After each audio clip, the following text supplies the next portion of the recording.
وہ اپنے شوہر کی بے باک باتوں سے اس کی سرخ آنکھوں سے زیادہ گھبرا گئی تھی۔ جب جب اس کی آنکھیں سرخ ہوتی تھی وہ کیا کرتا تھا وہ جانتی تھی۔ وہ دروازے کی طرف بڑھی ہی تھی، ارحام اسے باہوں میں اٹھاتے ڈریسنگ روم کی جانب بڑھا۔ ارحام، وہ روحاں سے ہوتے پکارتے ہوئے اس کی شرٹ مٹھیوں میں جکڑتے ہوئے اس کے سینے میں منہ چھپا گیا تھا۔ گھبراؤ مت میری جان، جو تم سوچ رہی ہو وہ نہیں کروں گا، آج کچھ اور ہی کروں گا۔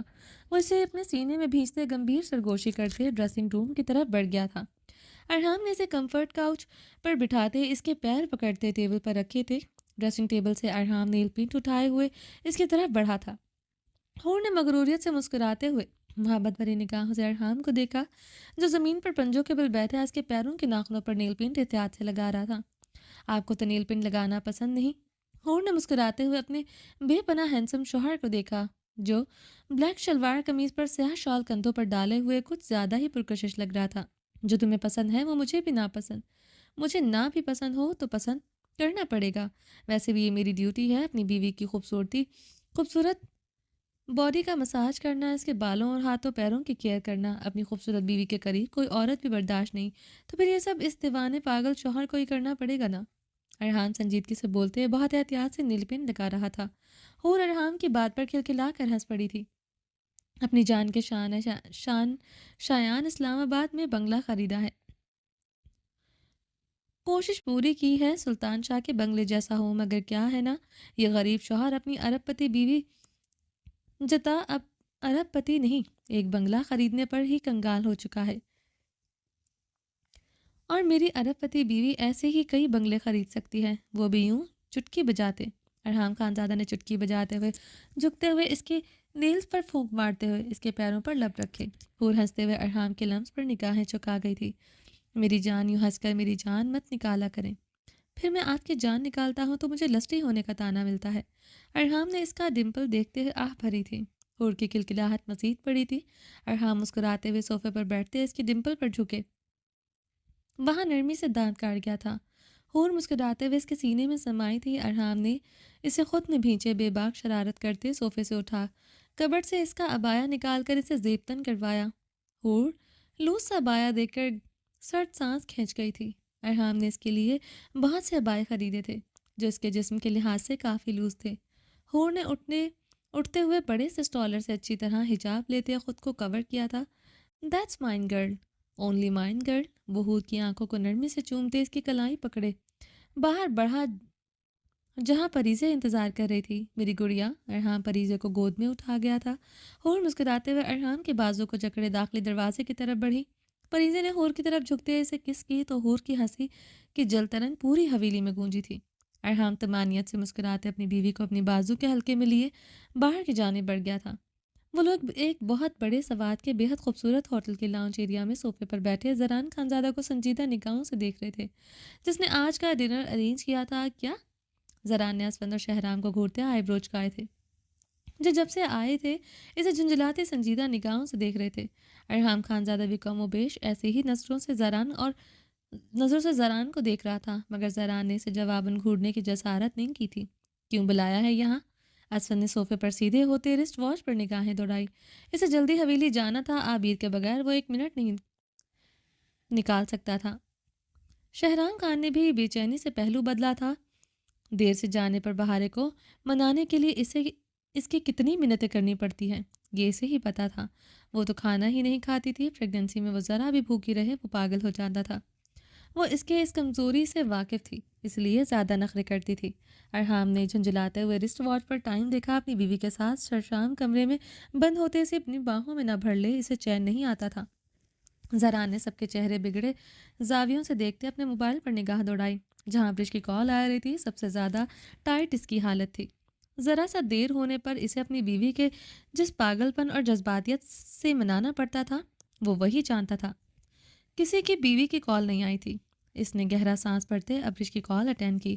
ہاں بس راستے میں ہوں، 5 منٹ میں تمہارے پاس ہوں گا۔ او شٹ، زران نے لب بھینچے ہوئے اونچی آواز میں کہا۔ ابرش، میری گاڑی کا ٹائر پنکچر ہو گیا ہے، مجھے آنے میں 1 گھنٹہ لگ جائے گا۔ اوکے، بس 1 گھنٹے میں پہنچ جاؤں گا۔ زران فون بھرتے گہرا سانس بھرتے فون ٹیبل پر پٹک گیا تھا۔ سب کی گھوریوں میں اضافہ ہوا تھا۔ کیا دیکھ رہے ہو؟ کبھی بیوی سے جھوٹ نہیں بولا کیا؟ ذہنی سکون کے لیے اس طرح کے جھوٹ بولنے پڑتے ہیں۔ ویسے بھی شریف بندہ مجھ جیسا اتنا تو بیوی سے ڈرتا ہے۔ زران نے ان سب کے گھورنے پر صوفے سے ٹیک لگائے وضاحت دی. اس منسٹر جیسے دو چار شریف پاکستان میں پائے جائیں، بدماش صفحہ ہستی سے ہی مٹ جائے گا.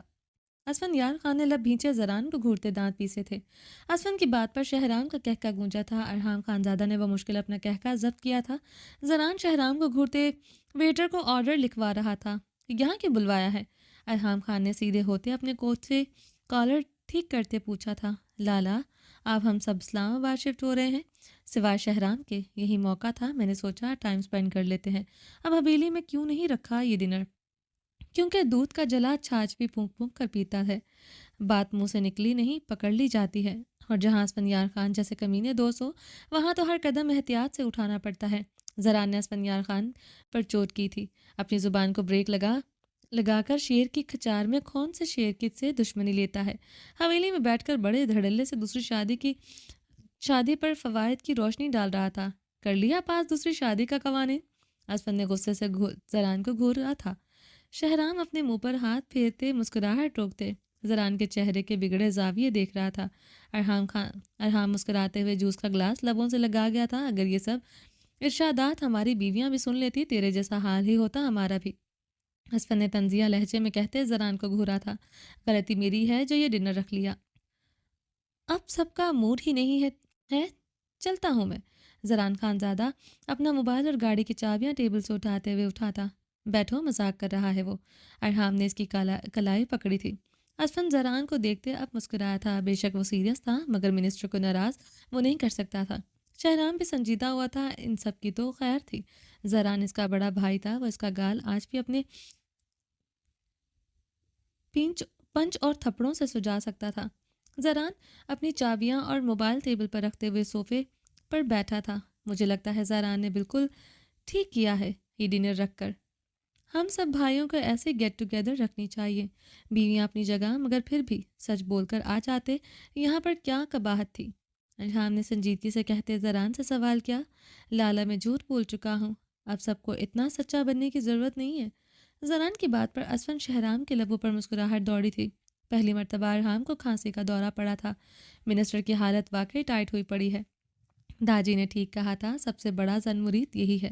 بیچارے کے چہرے پر بیوی کا ڈر کتنا ہے. اسفند نے شہرام کے کان میں جھکتے سرگوشی کی تھی. لیکن سدھرتے پھر نہیں ہیں. شہرام نے جواباً اسفند کو آنکھ ماری تھی. اسفند شہرام کا کہکا گونجا تھا. موبائل رنگنگ پر زران سب سے ایکسکیوز کرتا صوفے سے اٹھتے ہوٹل کے واش روم ایریا کی طرف بڑھا. لگتا ہے پھر بیوی کا ہی ہے. بیچارے کو واش روم جانا پڑ رہا ہے. ترس آ رہا ہے اپنے منسٹر پر. اسفند اب اونچی آواز میں بولا تھا. ارحام شہرام اسفند کا برجستہ کہکا گونجا تھا. ہاں بولو. زران خانزادہ نے واش روم میں داخل ہوتے سنجیدگی سے پوچھا. سر عبدالحق جس پلین میں سفر کر رہا تھا وہ کریش ہو چکا ہے. اسپیکر پر آواز گونجی تھی. ٹھیک ہے. زران کہتے فون بند کر چکا تھا. زران نے فون بند کرتے سیٹی بجاتے ہوئے مرر میں دیکھتے اپنے گھنے بال انگلیوں سے سنوارے تھے. یکدم اس کا بلند و بانگ کہکا واش روم میں گونجا تھا. چلیں جی، یہ ناول یہاں پر اینڈ ہوتا ہے. ناول کا اختتام ہو چکا ہے. امید ہے آپ لوگوں کو یہ ناول بہت پسند آیا ہوگا. ایک کافی ٹائم سے کافی مہینوں سے میں یہ ناول ریڈ کر رہی تھی. آج فائنلی یہ ناول کمپلیٹ ہو گیا ہے. اب رہی بات رمز جنون کی، تو جیسا میں نے کہا ہے کہ تھوڑا سا اس کو کور ہو لینے دو. تو 1 سے 2 ناول کے بعد میں انشاءاللہ کوشش کروں گی کہ آپ لوگوں کے لیے رمز جنون لے کر آؤں. لیکن ابھی فی الحال میں ریڈ نہیں کر سکتی کیونکہ پھر آپ لوگ ڈبل ایپیسوڈ کی ڈیمانڈ کرتے ہیں اور پھر ابھی اتنا آن ایئر ہوا نہیں ہے ناول. تو چلیں جی، اپنا ڈھیر سارا خیال رکھیے گا. میرا دوسرا چینل ہے رومانٹک اردو ناول، اس کو بھی جا کے سبسکرائب کریں. اور اپنا ڈھیر سارا خیال رکھیے گا. دعا میں یاد رکھیے گا. اللہ حافظ.